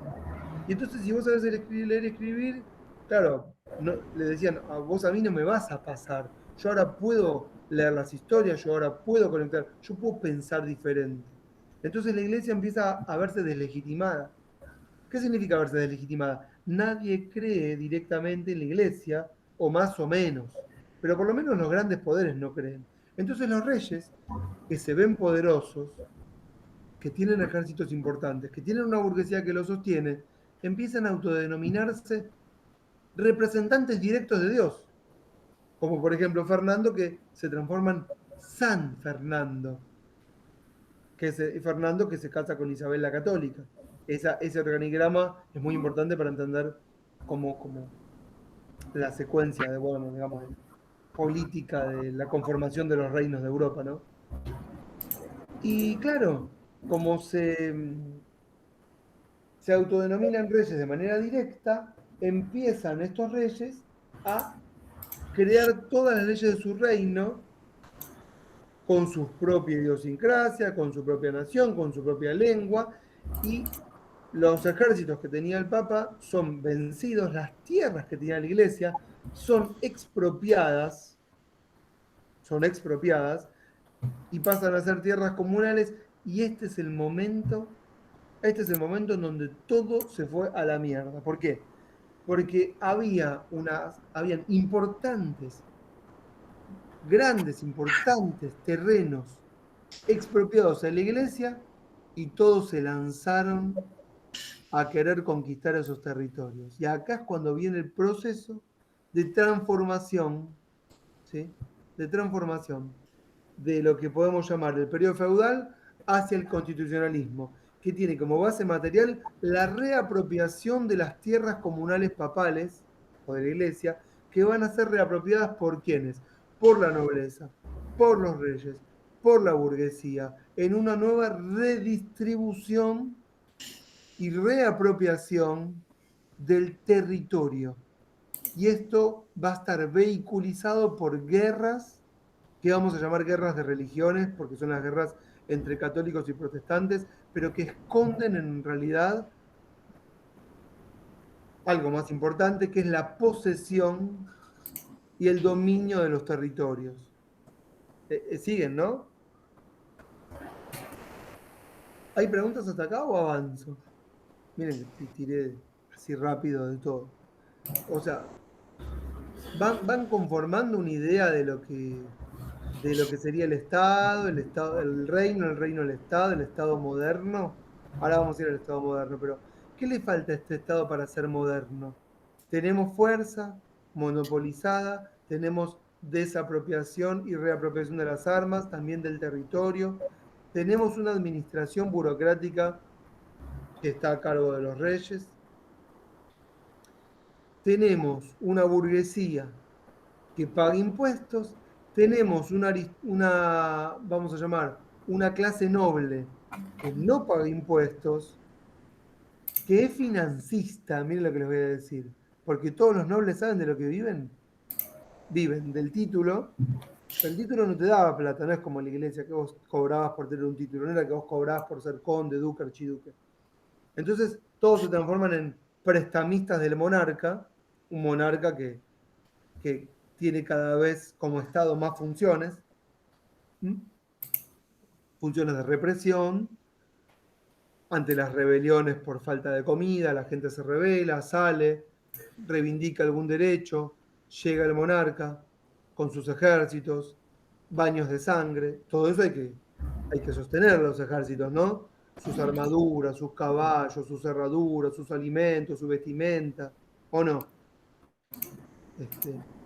Los caminos,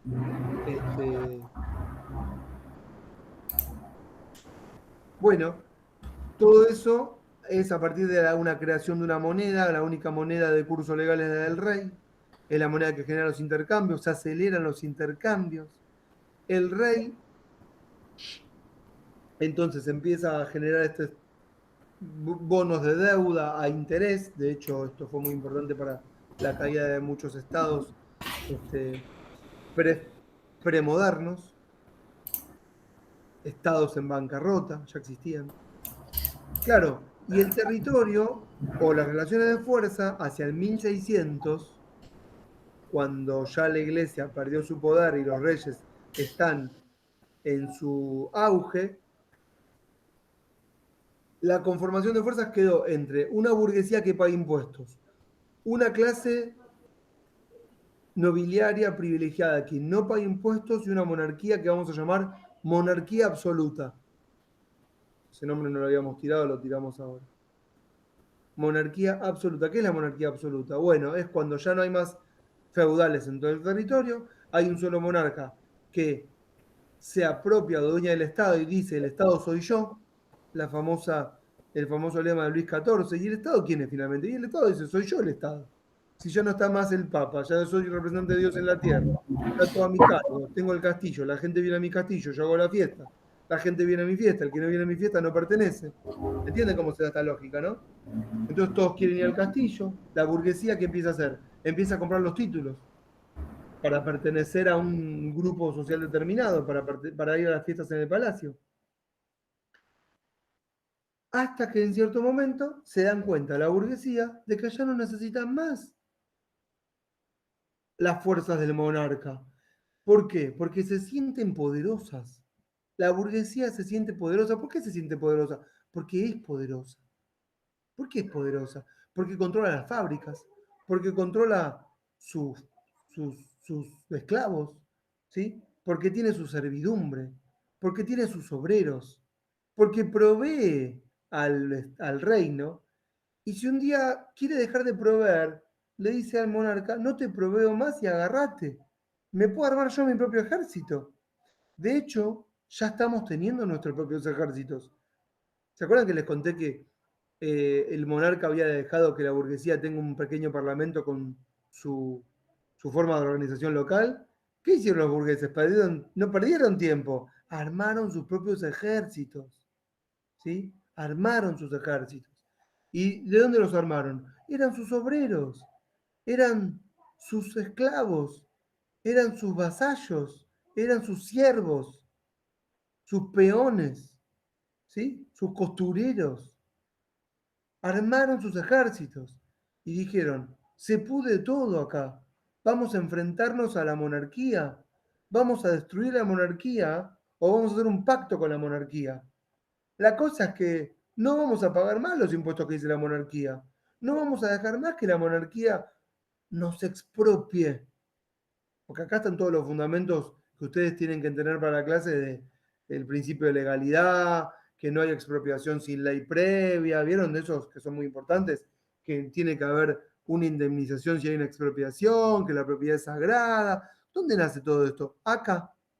Acá nace todo esto. Cuando la burguesía se da cuenta que es súper importante, que tiene sus parlamentos, que tiene sus ejércitos, que ya no necesita el monarca, que quiere quedarse con todas las tierras de la iglesia, vamos a decirlo. Y qué bueno, ya está todo dado para qué? Para liberarse de las ataduras de esto del representante de Dios, que antes era el Papa, ahora es el monarca. ¿Saben qué? Yo me represento a mí mismo. Las ideas de la modernidad, del iluminismo, el hombre que se hace cargo de su destino. Esa es la ilustración. ¿Sí? Entonces, es en ese marco que se van a desarrollar las guerras que van a, a tener el nombre de las revoluciones burguesas que dan lugar a las constituciones que vienen a reemplazar al gobierno del monarca absoluto. El monarca absoluto gobernaba en nombre de Dios, se legitimaba por la palabra de Dios, y a partir de cierto momento, el monarca no se puede seguir legitimando a partir de decir que él es el representante de Dios. ¿Y cómo se va a legitimar? Se va a legitimar a través de la idea del pacto. ¿Qué significa la idea del pacto? Bueno, mira, vos vas a ser el que gobierne, pero no porque Dios te puso ahí. Vos vas a ser el que gobierna porque nosotros, que somos el pueblo, que es la burguesía básicamente, te ponemos ahí. Entonces vos no sos un rey que tiene que dar, que tiene que responder a Dios. Sos un rey que tiene que responder al pueblo. Entonces se empieza de alguna manera poco a poco a poner al pueblo en el lugar del soberano. ¿Quién es el soberano? El soberano es el que decide.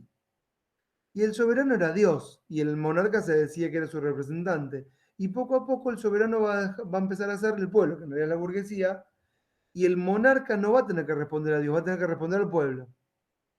¿Y el pueblo dónde se va a representar? ¿En qué lugar se va a representar? ¿Qué espacio físico se va a representar? ¿En qué institución se va a representar el pueblo?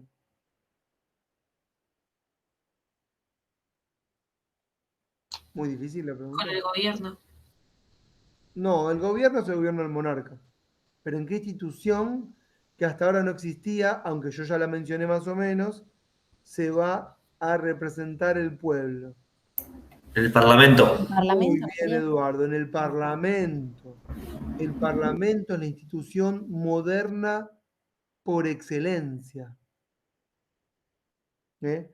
Más allá de que funcione, no funcione, sirva para algo o no sirva para nada, no importa.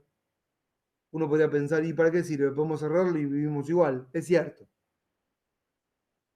Pero su existencia nos representa o simboliza la idea de que el soberano es el pueblo y no Dios. Y que las leyes, sobre todo las leyes impositivas, ¿sí?, que el pueblo va a tributar al monarca, y eso es lo que consideramos justo, el tributo que antes era la ofrenda a Dios, ahora es el tributo que vamos a darle al monarca. ¿Para qué? Para que el monarca responda a las necesidades del pueblo. Entonces, vemos cómo poco a poco, más allá de que siga existiendo una figura gobernante que se parezca al monarca y que después puede ser el presidente o un primer ministro, lo mismo da, pero es unipersonal, tenga otra misión fundamental. Recauda los impuestos para devolverlos a través de bienes y servicios y protección a ese pueblo, que indica qué tipos de tributos se pagan y para qué. Esa es la bandera de todas las revoluciones burguesas que dan lugar al constitucionalismo. Y para no volverlos locos, acá empieza a aparecer el concepto de constitución, en reemplazo de la idea de Dios. Porque es decir, ¿y si el monarca no es más el representante de Dios? ¿Dónde vamos a poner el orden fundamental? ¿En qué lugar? Y ahí es donde empieza a aparecer la idea de una constitución. No apareció de una esta idea. No fue, bueno, reemplacemos a Dios con una constitución. No fue así. La verdad que esto me va a llevar un tiempo bárbaro. Me está llevando un tiempo bárbaro. Pero bueno, no importa. Tenemos que pensar lo siguiente. El monarca ya emitía leyes que se parecen a una constitución para gobernar. Vieron que les dije que el monarca tenía que de alguna manera legitimarse porque ya tenía como que responder a algún pueblo, más allá de que no había habido revoluciones. Entonces, el tipo que empieza a hacer, el tipo es el monarca, para legitimarse. Bueno, lo que empieza a hacer es emitir disposiciones que tienen formas de leyes, disposiciones reales, pero artículo 1, artículo 2, artículo 3. Entonces ya hay todo un articulado, ya hay una proliferación de orden jurídico. Lo que le faltaba era un texto fundamental. Lo que va a hacer la burguesía va a ser utilizar ese derecho que el monarca utilizaba para legitimar sus actos de gobierno, la burguesía lo va a tomar como instrumento para oponérselo al monarca. Es decir, vos emitís leyes para legitimar tu gobierno. Bueno, nosotros vamos a emitir una ley más importante, ¿sí? Pero con las mismas formas que la tuya. Pero en vez de que la hagas vos desde el despacho de la Casa Rosada, que es el castillo, vamos a hacerla nosotros desde el Congreso, que es nuestro parlamento, que es el representante de la burguesía. Y desde acá vamos a emitir estas leyes a las cuales vos te vas a tener que someter. Y ahí es cuando dicen, bueno, pero hagamos una muy importante, hagamos la más importante de todas, que diga que los impuestos que vamos a pagar son los impuestos que surgen de acá. ¿Y eso dónde lo ponemos? Bueno, vamos a poner en un texto que no lo toque nadie.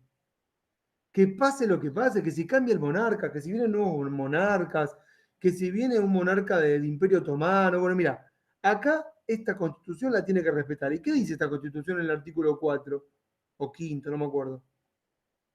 Que los impuestos que se pagan surgen única y exclusivamente del Congreso y no de otro lugar. ¿Sí? Eso está así en la Constitución, ya lo van a ver, no sé quién da este tema, o si me toca a mí o aquí en Corno, en el devenir del curso, principio de legalidad tributaria. Esta fue la bandera de las revoluciones. No, en inglés era, no taxation without representation. Así la llevaron los ingleses en las revoluciones. Y así la copiaron los americanos en la Constitución de Filadelfia, que mencionaste, Marilyn, en 1787. Y así se declaró, como dijo Eduardo, el 4 de agosto de 1789 con la Revolución Francesa. Todos vamos a pagar los mismos tributos. De hecho, en esa revolución se modifica el sistema impositivo. ¿Sí? ¿Me siguieron todos hasta acá? Entonces, para resumir, porque estoy cansado y ya estamos re bien con todo esto que les dije, vieron que al principio pensamos, ¿para qué hay una constitución? ¿Podría no haberlo? Y bueno, yo les respondo, sí, podría no haberlo. Porque teníamos todo menos constitución, ni había orden, ni había sistema capitalista, y podríamos tener este orden bajo otras formas de legitimación. De hecho, podríamos no vivir con constitución. De hecho, no cumplimos porque haya constitución. Quedó ahí como un principio simbólico del triunfo de la burguesía en el periodo del constitucionalismo.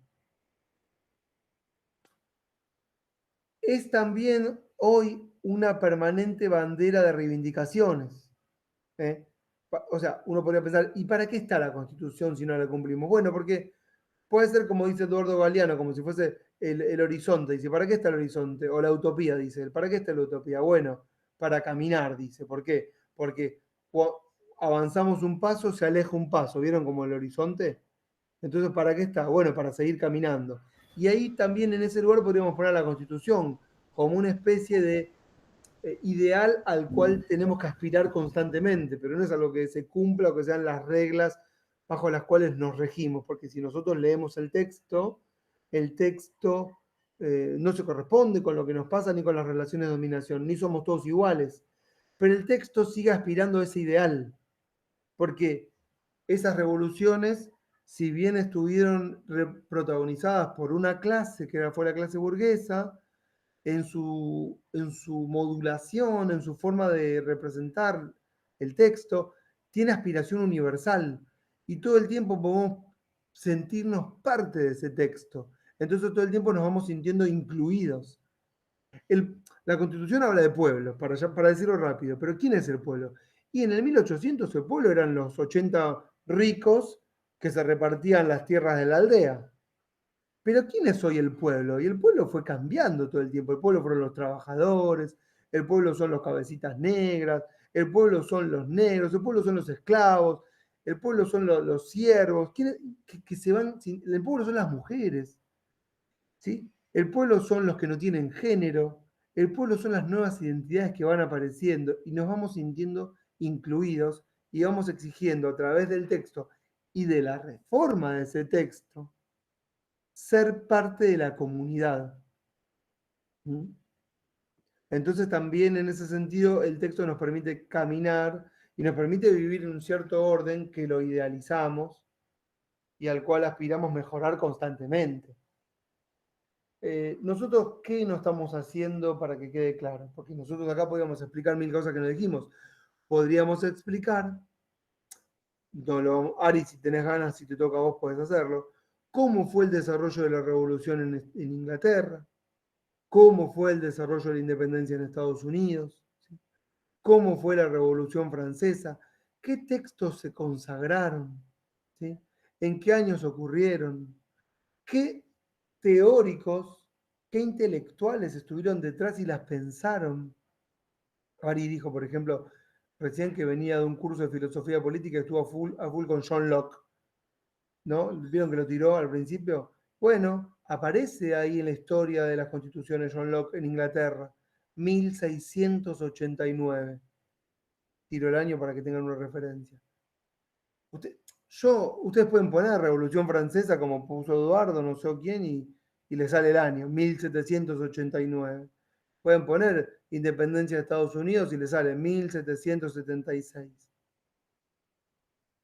Tienen que entender que esto es un proceso largo y paulatino en el que lo que se fue transformando fue la forma de legitimar el poder, la forma de reemplazar a Dios por el hombre, ¿sí? La idea de que nos podemos hacer cargo de nuestro propio destino, la idea de un parlamento, el crecimiento de las fuerzas burguesas, la desapropiación de la iglesia, la aparición de una fuerza única y central que representa un reino que después es un estado, la conformación de un territorio, la creación de los tributos, ¿m? La aparición de un derecho como forma jurídica que fue utilizada por la burguesía como un elemento para ponérselo a la monarquía y que le dieron después el nombre de Constitución. Y entonces todo esto fue conformando lo que nosotros llamamos constitucionalismo, que es una idea, que no se tienen que quedar con digamos, el pensamiento de que esto nos gobierna, sino como que esto fue una idea que triunfó en este periodo y que quedó plasmada, pero que en realidad fue una batalla que le ganó un sector de poder a otro, y que hoy pretende constantemente imponerlo como la idea universal, pero que hay otros que también pelearon en esos acontecimientos que luchan por imponer nuevas ideas que los incluyan, y que no hay una idea de una mejor o peor constitución, que en realidad son relaciones de fuerza, encerradas en un texto, que son instituciones que encierran relaciones de poder y de sangre, y guerras ganadas y guerras perdidas, y que puede reformarse, como dice la Constitución, en todo o en partes, artículo 30, conforme las relaciones de fuerza vayan mutando. No hay verdades, no hay mejores y peores, no hay ideas verdaderas y ideas no verdaderas o falsas. ¿Está lo que estoy diciendo? Y tampoco nosotros desde el curso vamos a intentar imponer una idea de que la Constitución es esto o aquello, porque no estaría bien. Ustedes pueden llegar a leer en un manual una definición de Constitución. Es una, pero todos son conceptos que pueden ser modificados. Y esto, como les dijo Ari, va a estar en permanente, digamos, va a estar, digamos, de fondo en todos los temas que vayamos viendo. Cuando veamos control de constitucionalidad, poder judicial, poder legislativo, poder ejecutivo, supremacía y jerarquía de las normas. Esta historia está de fondo constantemente, porque esto es lo que le da fundamento a todo el ordenamiento jurídico que tenemos. Bueno, más no me puedo extender porque ya está, son muchos conceptos, ¿no? ¿Los maté o están vivas y vivos? Difícil. Estamos vivos. Bueno, ya ven qué hacen, la ven de vuelta. Yo después les mando otras clases que que tenemos dadas, que como se fueron grabando por Meet, clases que tenemos que probar profundizando, otros temas, Igualmente está bueno porque quedan grabadas por si nos salteamos algo. lógico. Yo, de lo que tenían para leer, lean, ¿vieron que les dejé un capítulo de un libro de Pizzarello? Que les dije de la página 58, pero lean desde antes, desde el inicio del capítulo 2. Capítulo 2. Sí, es la Y de página- Feynman, desde la clase 1. segunda.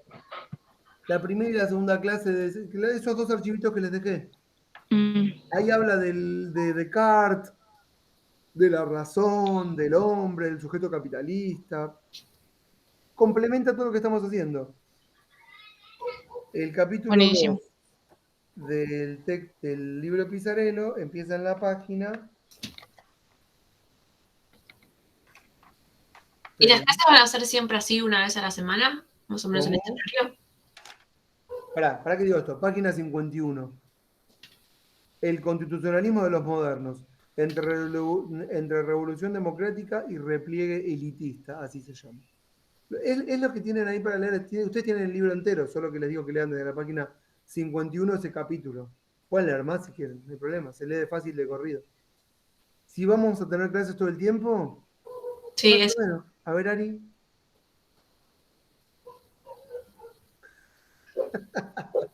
No sé, no sé si el calendario, eso seguro lo maneja Vélez, pero si hay posibilidad de meter otra clase que refuerce la unidad 1, que es la más larga en cuanto a la bibliografía, la metemos, ese no hay drama.